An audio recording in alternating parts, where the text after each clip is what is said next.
Okay, hello. So, today I want to talk about phasing. If you're new here, then this is a really, really important part of the program that you should be aware of and kind of used to as well, because it's essentially your programming, as in what we're doing in the gym as well. So, it's not like we want to kind of separate nutrition from this one.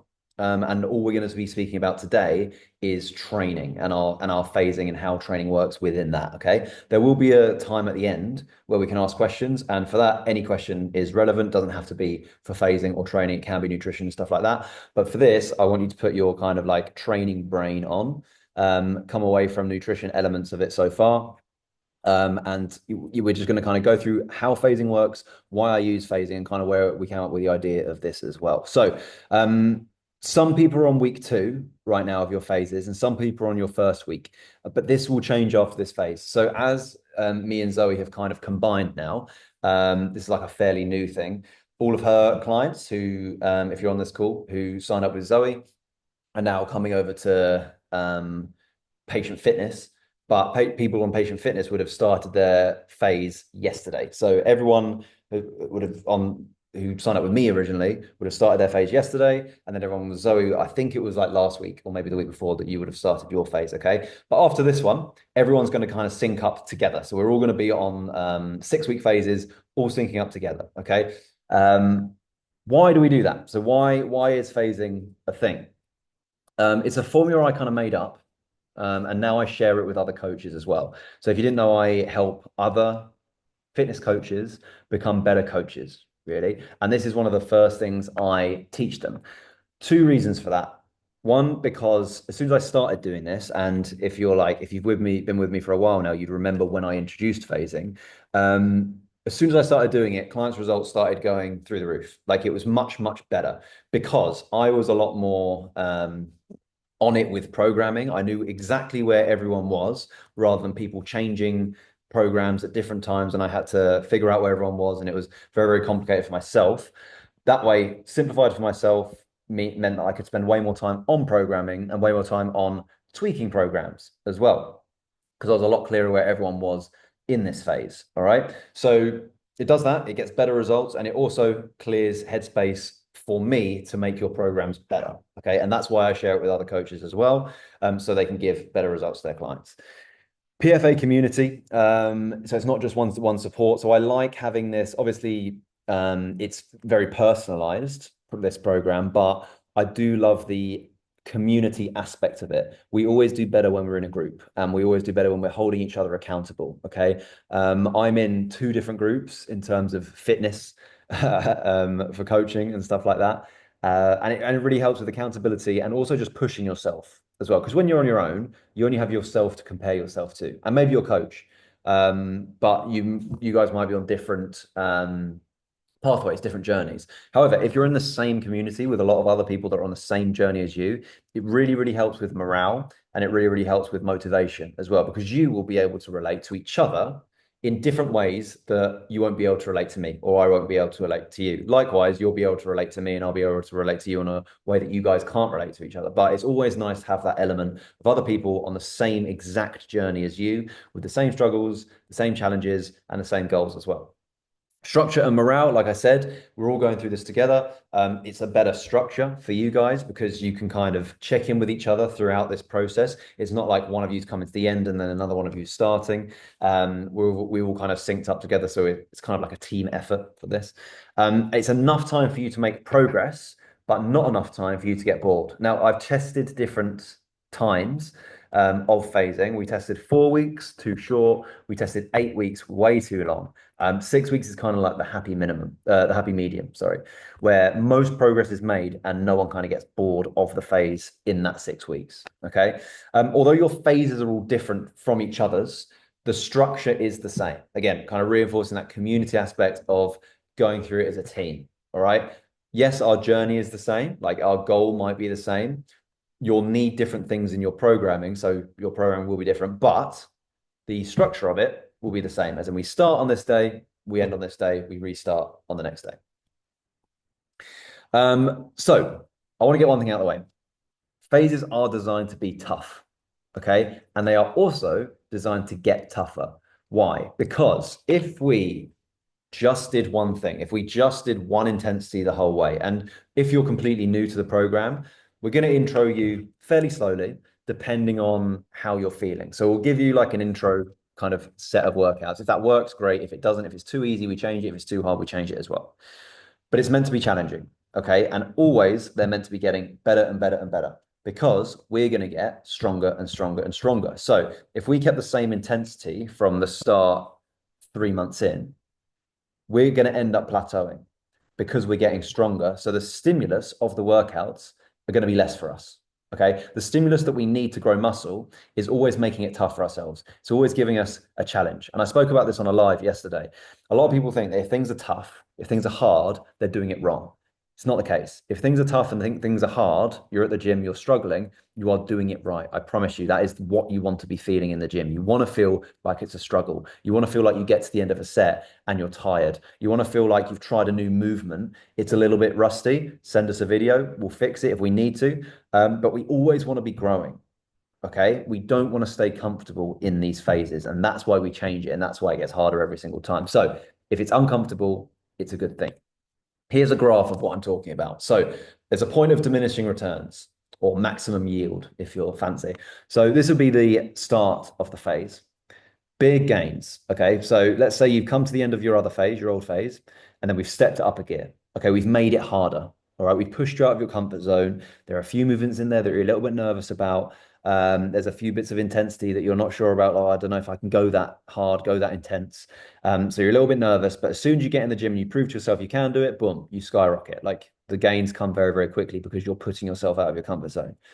This will be week 1, week 2, week 3, week 4, week 5, week 6. And this is what we found at week 6. Okay. So if we went any further than this and we didn't up the intensity and we kept it the same, this would start to happen. And as we get bored, we'll start to go down. Okay. So as the stimulus, or we start outgrowing the stimulus, we start getting stronger, we start getting fitter, we start getting better, our gains from those workouts will start to level out and start to decrease. Okay. So we want to catch it right here, move us on to the next phase and make everything harder. So then we can come again, start from the bottom, and then we skyrocket our gains at the beginning again when it's scary, when it's tough, when it's, yeah, putting ourselves out of our comfort zone. Boom, we work hard and we start going up. So our progress should be up, a little bit level, and then up, a little bit level, and then up. The reason why we don't want it to go up all the way, we want those little levels, is so we can kind of take in the stimulus that we've been giving it. It's called a deload week. And I'm going to reload, I'm going to go through all of the weeks after this, but we do need a deload week just so our body can kind of adapt to the stimulus that we've been giving it for the past 5 weeks. Okay. So, how is the phasing structured? It's 6 weeks, like I said, and each week has a specific aim. All right. So we're not just doing a 6 week program where we just kind of like, we coast out the whole thing. We want a separate aim for each week. Okay. And this is what I'm talking about in terms of deload week and that sort of thing. So the 6 weeks, the first one is the deload week, which might surprise some of you because in a lot of programs, the last week is a deload week. However, the way I'm thinking about this is that I want the last week to be a real push, like a real big push with the same stimulus, because we've been doing the same stimulus for 5 weeks. At this point, we're at an optimal point to be able to push and really test ourselves to see where we are. Then when we move on to the next phase, everything's new. There are new movements, new splits, new workouts. We want to take that opportunity to learn new movements, take the intensity down and treat that as a deload week. So we're taking down the intensity. We're still making improvements because we're still learning new moves and stuff like that. But in terms of intensity, we're using it as the deload week to really absorb all of the stimulus that we've been giving our bodies in weeks 2 to week 6. Okay. So I hope that makes sense. Week 1, sorry, is a deload week. Week 2 is test week. So once we know all of the movements, once you've asked all your questions, you've kind of got familiar with the workouts, week 2 is really where we test it. So we test our strength levels, our fitness levels on this particular phase on week 2. Okay, so we're really pushing every single movement here. It's really important that we track this on the app. Okay. Week 3 is improve and maintain. So we go into week 3, we've just pushed for week 2.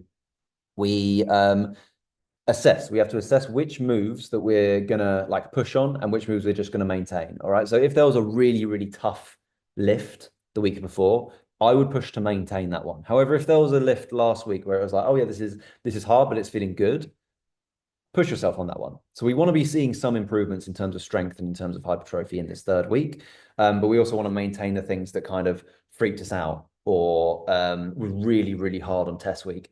Number 4 is big push for improvement. So number 4, I really want to be seeing improvement on basically every lift if we can. Okay, so a big push for improvement, high intensity here, really pushing ourselves out of that comfort zone. I want you to be ending every single workout sweating. I want you to come away from that workout and I want you to feel like, yeah, I really worked. I really actually pushed myself in the gym that time.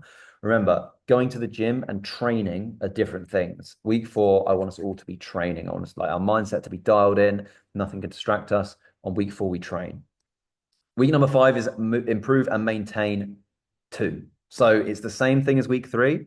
We improve and we maintain. So things that are really, really tough on number 4, we push to maintain it. Things that are like tough, but you felt good doing it, let's improve it. And then week 6, and the reason why this is maintain and improve, taking the intensity just down a little bit, is so we can have a mini deload week ready for week 6, which is test week number 2. So get your results from test week number 1 here. And I want you to compare them to when you go into the gym on week 6, and I want you to beat every single lift. And I want you to feel better in the workouts, whether that's your confidence, your fitness, your strength. We really, really want to see improvements from week 2 to week 6. And this is why it's so important that you use the app, you track everything, you know which weights you used on each week, and we can really like combine them and compare them on week 6 compared to week 2. So track your test week. This is like a big thing, a big important thing, because if not, we don't know how much we've improved by. So track the test week, write it down if you like write it down as well as track it in the app as well, just so you've got it there and it's really easy to find. So improvement is the name of the game here. We're purely focused on strength when it comes to phasing goals. Like I said, today we're going to be talking about training.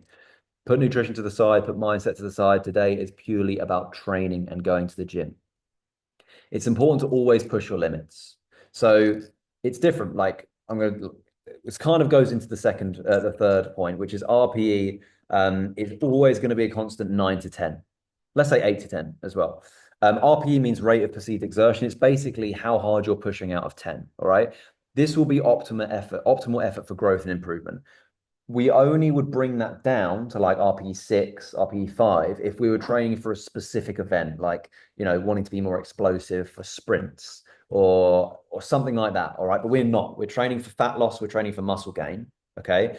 RPE is always going to be 8 out of 10, 9 out of 10, 10 out of 10. All right. Thinking that you had a gun to your head, you could maybe do one more rep. The more times you can push yourself to that point, the better. I promise you, unless we're training like 6 times a week, multiple times a day, we need to be pushing at that intensity every single session, every single movement. Okay. If you're not sure of technique, first of all, lighten the weight, like go for the lightest weight possible, film it and send it to us. Okay. And if we need to change the movement, we can. But a lot of the time, it's just a case of kind of technique tweaks. All right. So if you're not sure of a movement, don't shy away from it. Don't not give it a go. Film it. Get a dumbbell, prop up your phone, film it, send it over to us. Okay. If you're unsure of anything, because we can't help if we get a text and it says, I can't do a squat. It's like, cool. What do you mean you can't do a squat? I'm not sure. It feels weird. Cool. Film it, send it over. I can see if there needs to be techniques in terms of like tweaking it, or if it's just a confidence boost. If you think you're doing it wrong, but you actually are doing it right, maybe you just need that. Or maybe we just need to kind of regress that a little bit, change the movement for something else, which is absolutely fine. But I don't want to do that until I know that we have to. Okay. Because again, we want to keep that intensity up. And if you can squat, then we want to be able to squat. For example, it's good to struggle at the start. Okay. That's something I want to get into everyone's head if you're new here. If you're not new here, then you know this. You're used to me saying this. But it is good to struggle at the start. Okay. We always want to be putting ourselves out of our comfort zone, feeling like maybe we can't do it. Like there's a little bit of worry there, or maybe I won't be able to achieve this, because I promise you, when you do achieve it, the rewards from that are so much higher than if you went in there thinking it was going to be easy. We want to think it's going to be hard. We want it to be challenging. We want you to struggle because that is where real growth is made. I promise you, I struggle every single day with workouts. I put myself in a position constantly where I feel like I'm not going to make it because when I do make it, I feel that much better. And I promise you, once you start to feel that and you start to get the goals and the gains from that, yeah, you'll really improve and you'll kind of you'll get addicted to that feeling of doing something you didn't think was possible for yourself. So here's a kind of little image I've made illustrating that point. This is your comfort zone. If we stay in the comfort zone, no progress is going to be made. That's it. It's probably why you're on this call. It's probably why you're on this program. It's because up until now, we've been making decisions for ourselves that keep us comfortable and keep us in our comfort zone. Okay. Maybe that's going to the gym for a bit and then coming away from it. Maybe it's not going to the gym at all. Okay. The reason why we're here right now, the reason why we're stuck is because we've stayed in our comfort zone, because we don't make any progress in our comfort zone. And that's not your fault. It's just because you haven't been pushed to get outside of your comfort zone. All right. For one reason or another. Real growth is made when we step outside of that. If you look ahead, and you may have heard me say this to you before, if you look ahead at the person you really, really want to be, the person at the other side of the bridge, who is where you want to be health wise, where you want to be fitness wise, where you want to be energetically, does that person make all their choices in their comfort zone where they stay comfortable and they back away from challenges? Or does that person step outside of their comfort zone and actively make steps to get uncomfortable, to make the hard decision, to get over those obstacles, to really face it head on and draw a line in the sand and say, no, I'm not going to stay comfortable anymore. I'm going to step out of that and I'm going to improve. Which actions does that person take? Because I promise you, it's not staying in your comfort zone. Okay. Now ask yourself, what do I need to do that? What do I need to do to get closer to that person? Is it stay in the comfort zone? Is it staying doing this thing that we've been doing for years and years? Or is it doing something different? Is it challenging ourselves? Is it putting ourselves in a position where we're struggling? Is it putting ourselves in a position where it's like, I don't think I can finish this. I don't think I can do it. But you prove to yourself you can. Because the more you do that, the more you'll be able to put yourself out of your comfort zone and the more progress you will make. All right. I hope this helped, guys. If there are any questions, drop them in the Zoom chat right now and I can answer them, or unmute and we can have a chat about it. If I don't see any questions in the Zoom chat, that's cool. I will end the meeting. I'm not seeing any at the moment. If you do have a question, just put write down question, send it. If not, put a question in the WhatsApp chat after this, and I'll get back to it on there. Okay. Not seeing any questions in the Zoom chat, so hopefully this helped, guys. Hopefully this fired you up a little bit. This sort of stuff fires me up as well. Oh, we've got a question. So I struggle so much with press ups because I broke my wrist before. Yeah, for sure. Okay, fine. So I have a wrist injury at the moment as well. A few different things we can do about this. Again, film yourself, send it over. However, if you know it like really, really hurts to do this. So for me, like I can't bend my wrist further than that now. Like that hurts. And I definitely can't put any pressure on it. All right. I've still been doing press ups. I've still been doing burpees. How? Because I either do fist, so my wrist is in alignment here, so it's not bent back. Fist, wrist is in alignment. Or if your fists hurt when you do that, for a lot of people it does, like put it on padding. But if it does hurt, if you've got dumbbells, especially with a flat surface, if they're round dumbbells, then you'll need things to kind of keep them sturdy. But if you've got dumbbells, put them on the floor and then hold the bars. Okay. Again, it puts your wrist in alignment, still lets your weight go into your palm here. It won't put loads of pressure on your knuckles either. So hold onto those dumbbells and then go down. Same if you've got like parallettes or anything like that. Any bar that you can hold on to, come down just where your wrist is in alignment. Give that a go. If it still hurts, it's really not the end of the world. We can definitely change it. Press ups aren't like the best exercise. It's absolutely fine. Give it a go. If it hurts, obviously stop. And then let me know. Let me know. We can change up the program. Absolutely fine. Did that help, Bella? Cool. Also, I haven't managed to do Australian rows at home. Okay, yeah. So Australian rows are really good. They're fun. A little bit more challenging to do at home. So if you can get into a gym, do that, obviously. But if you can't get into the gym, that's absolutely fine. If you have two chairs, I wish I could draw a diagram, but I can't. So if you have two chairs, put them next to each other. like this, with the backs. Say back of the chair here, like seat of the chair is coming out like this. So you have one chair here, one chair here. Get a bar. If you've got a long bar that you can put weights on, that's great. Or a broom or something like make it sturdy. Don't put something that won't be able to hold your weight on it. Okay. It needs to be like sturdy. Put that on there, and then you can kind of go underneath the chairs or the chairs are here, holding onto the bar, and then you can do it that way. Okay. Again, if that's absolutely not possible, then don't do it, and we can change it up. Planning on joining Snapseed. Oh, perfect. Yeah, kind. Full, cool. Both my dining chairs fold. Oh, folding dining chairs. Wow. Cool. Broken. Oh, sorry. I'll try my broom and mop. Okay. If this is definitely not doable, then, or if you've tried that and it just doesn't work, then don't put yourself in a risky situation. I can change stuff up. It's absolutely fine.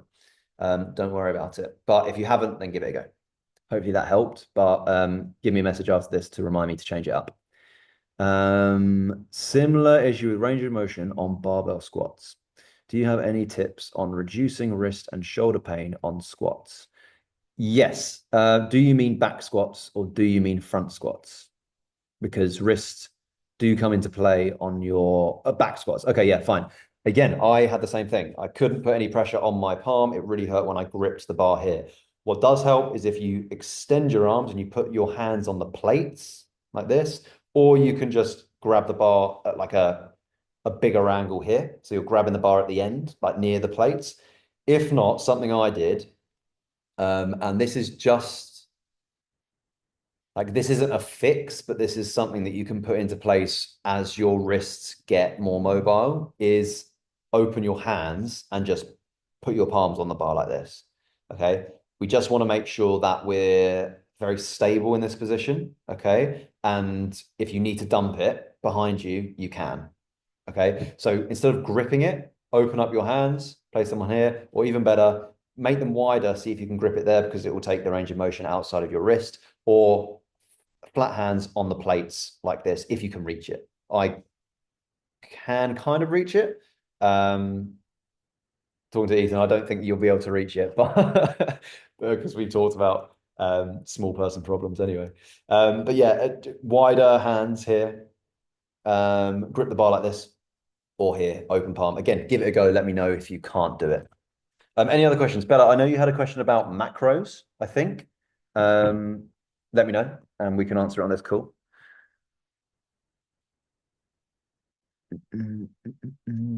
If not, just put all good.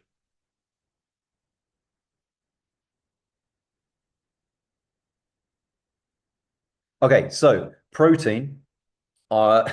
Anyone like, this is funny. Everyone who is on this program will know I like up the protein for everyone at the beginning. Okay, and it's because I just want you to shoot to that. All right, you don't have to get to that number. All right, but we just want to see where you can get your protein levels to if you really, really tried. All right, and then from there we can kind of see what's good for you, because everyone's different. Basically, without going into it too much, I've done a training on protein. So you can watch that call before, or I'll probably do another one because I did it quite a while ago anyway. Everyone needs a different amount of protein. Okay, there's not one amount for everyone, but we just want to get as much as we can. All right, because we're probably not used to pushing for that. So the reason why the protein is so high, it's not because I want you to hit that number every single day. I just want you to see where we can get to if you're really, really trying to hit that protein goal. If we're really putting an effort to it, what number can we actually hit? If that's enough, then great, we'll keep it there. And like if we're seeing progress, then we'll keep it at that number. If not, and we need to put in different ways to get more protein, we absolutely can. Or if we need maybe less protein, then that's cool as well. But yeah, don't worry about the number too much at the moment. I just want you to focus on it a lot.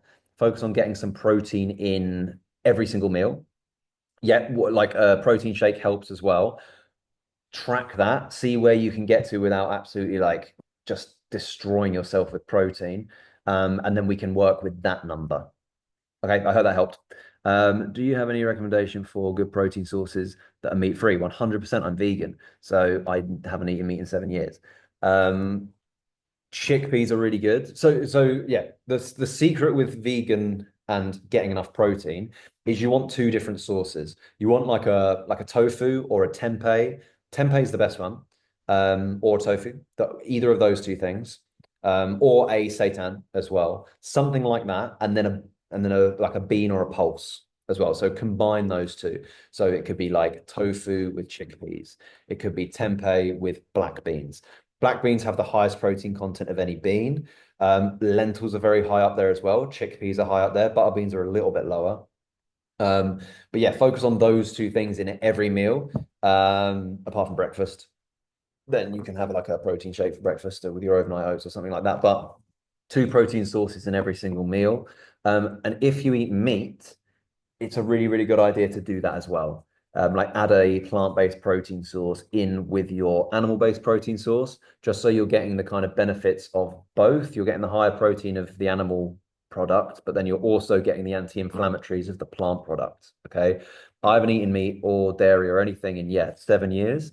And I've managed to hit my protein goal here. You do need to take here, like you do need to take obviously like protein powder.